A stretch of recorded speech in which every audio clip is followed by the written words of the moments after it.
Okay, everybody, Ingrid Ault.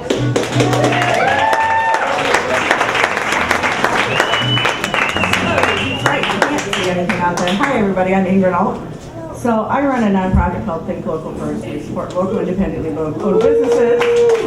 And so really what I am is I'm a collector of stories. I meet all the new members that join. I go have a conversation, see where they do their business, what it entails. And over the years, I've been collecting a series of stories that didn't make me happy. And they were stories of working with government and how when they participated in the bidding process, they were left out. And in some cases, it went to a business outside of our community when our business in our community had a lower bid. So I started talking to city officials and asking, why is this? This makes no sense. And they said, well, nobody told me it was important. And I said, well, okay, then I'll have to be that person and tell you it's important. And that spurred on sort of a crazy year last year for me. And I thought, if I really want to be taken seriously, I have to get on the public stage venue. And I decided to run for city council. And I ran in the 3rd Ward. And I really did it because I was so irritated at this lack of understanding of how small businesses get back to our community. And I got my campaign team together, and we were starting to talk about what were the issues, and local was my issue. And I kept getting pushback from people saying, well, I don't know if that's going to resonate in the community, and do you want to win? And I'm like, well, but this isn't so much about my winning, it's about everybody winning. It's about beginning this conversation. And so I got everybody on board, and we got the lit all printed, and I'm probably just a couple of days into actually getting out there and campaigning, and I get this phone call. Hi. Hello. You have breast cancer. What? Could you have asked me to sit down first before you told me this? And I thought, oh, wow, okay. So what does that mean?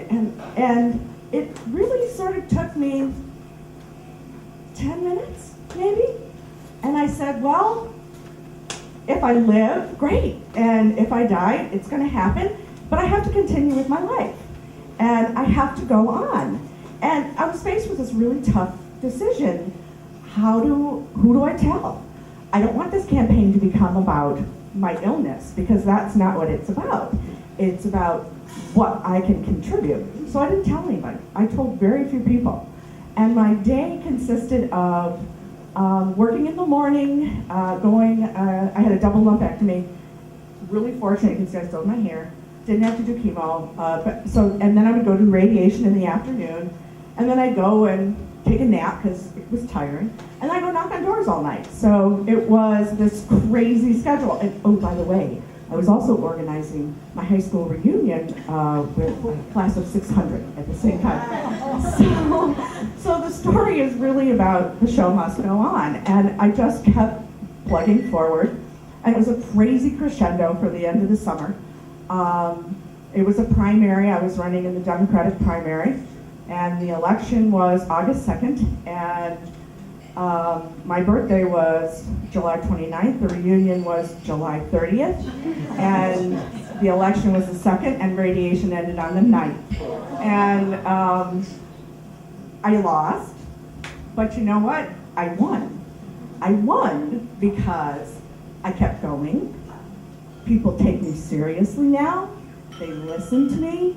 And I'm very hopeful that we'll see local procurement policies implemented at the city and county level. I'm hopeful that that's really going to happen in the next couple of months, maybe year. And it's all because of my perseverance and the not letting bad news deter you from what your real life purpose is. And the show must go on.